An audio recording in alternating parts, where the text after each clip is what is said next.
Welcome to Likely Marketing. In this episode, let's peep into the world of generative search. An application of generative AI, generative search is fast becoming a hot topic in the world of marketing. Everyone has heard, and quite many have tried out ChatGPT. In all the ChatGPT, Midjourney, Stable Diffusion frenzy, people lost sight of BARD, the Pathways language model, a Palm based AI product from Google. Partly because when it was launched earlier this year, it had major bugs and got a major pushback from Google's own employees. While BARD is available for experimental purposes, Google is now pushing its generative AI aggressively. In addition to sharing my experience of using Google's Search Generative Experience or SGE, I will also talk about a few pertinent marketing questions it has raised.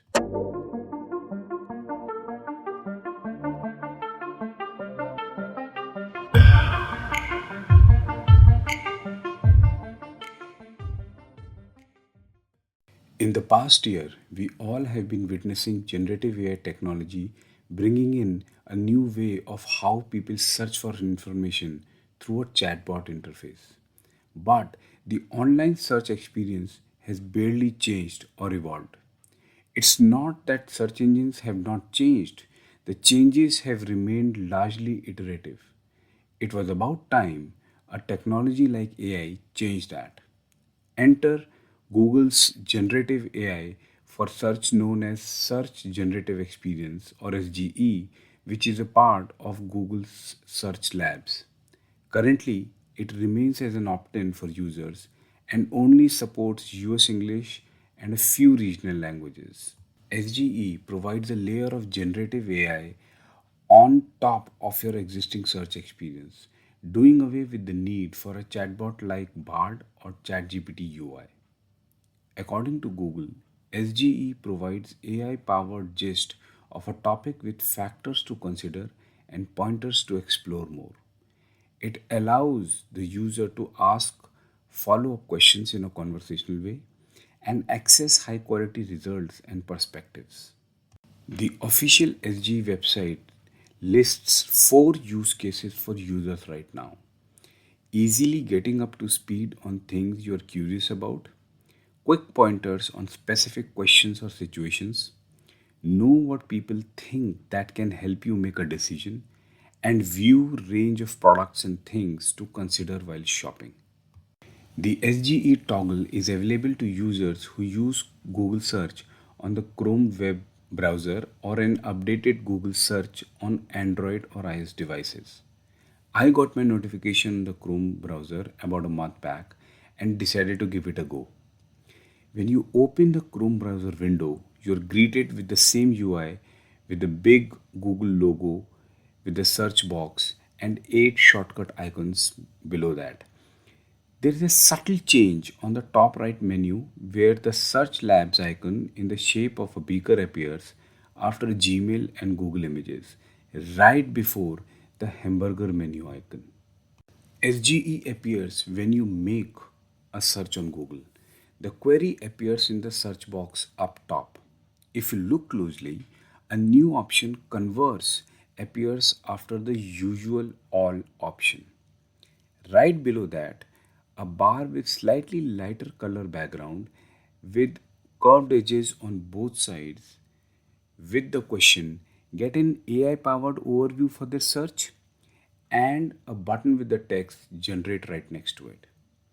On clicking the generate button, a cool multi-line progress bar animation appears conveying Google's Palm 2 and MUM models are in action. In a fraction of a second, an overview text becomes visible with a big Show More button, which on clicking shows the expanded AI generated summary. Right above the overview text sits a disclaimer clearly stating generative AI is experimental. Info quality may vary. Next to it is a language toggle button between English, which is set by default, and local language supported by Google, which it auto detects based on your IP address. Right next to it is the text to speech button that will read out the entire summary text for you. Experimental SGE comes with accessibility support. Really cool. At suitable locations, overview text is accompanied by a down arrow icon that shows web links from where the summary has been curated.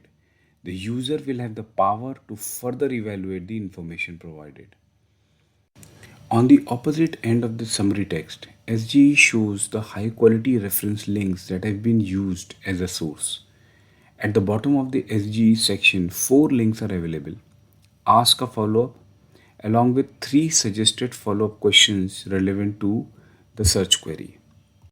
Beyond that, it is the usual Google search results page with top ranking links, knowledge panel on the right, and relevant FAQ and video links. If you click the converse link right under the search box at the top of the page or ask a follow up button, SGE overtakes the entire browser real estate, showcasing the same overview text and the high quality reference web links on the right.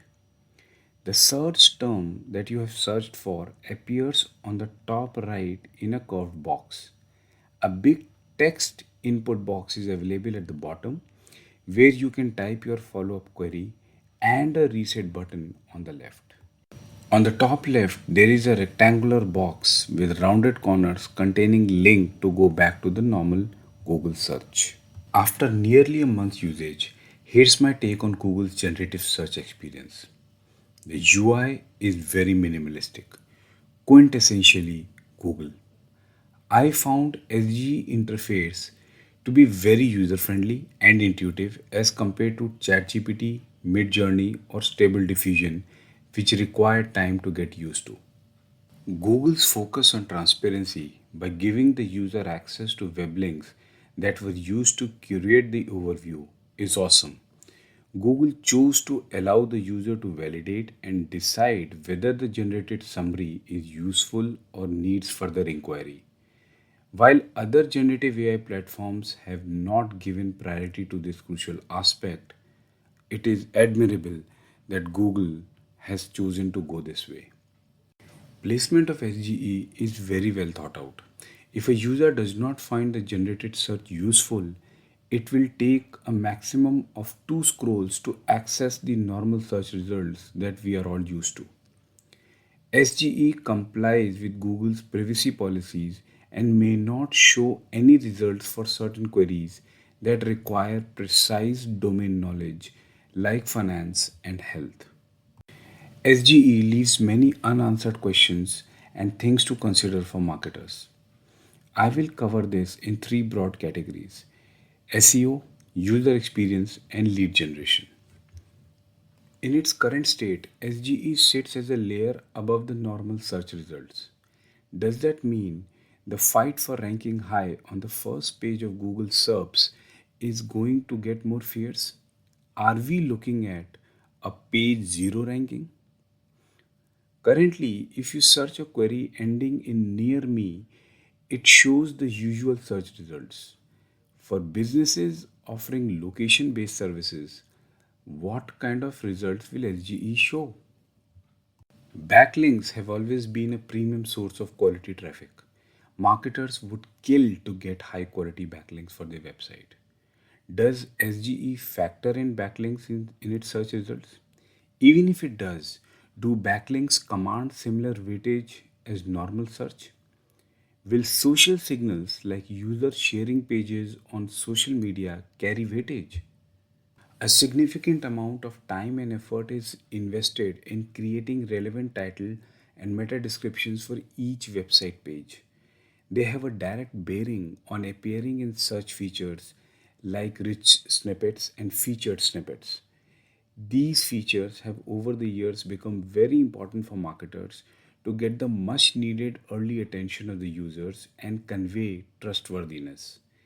Same applies to image and video optimizations for ranking high on search results.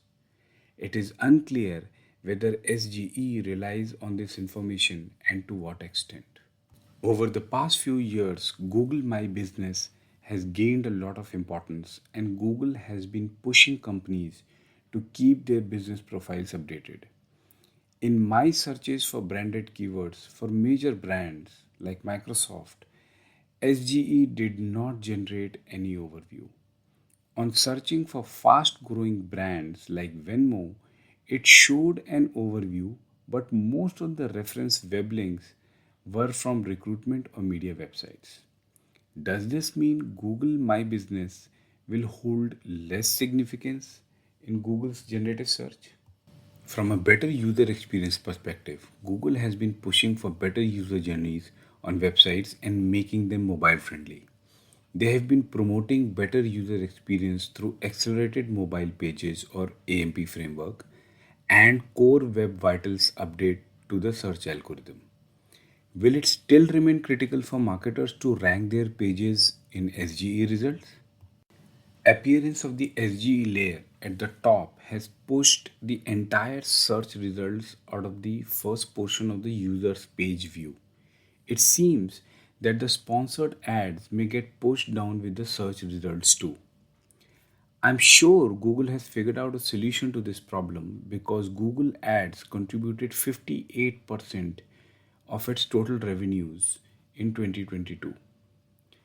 Will the CPC for keywords go up if there is a premium real estate available as part of the SGE interface?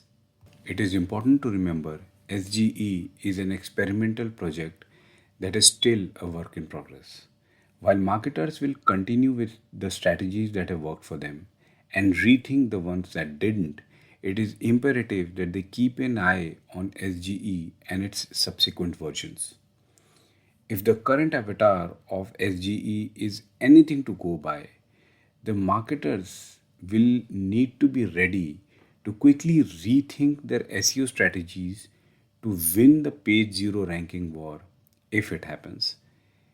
Recalibrate their current website UI to enhance user experience and focus on the relevance and quality of their content. So there you go. That's SGE for you. If you like this episode, do like and subscribe. Don't forget to drop in your comments below and keep the conversation going.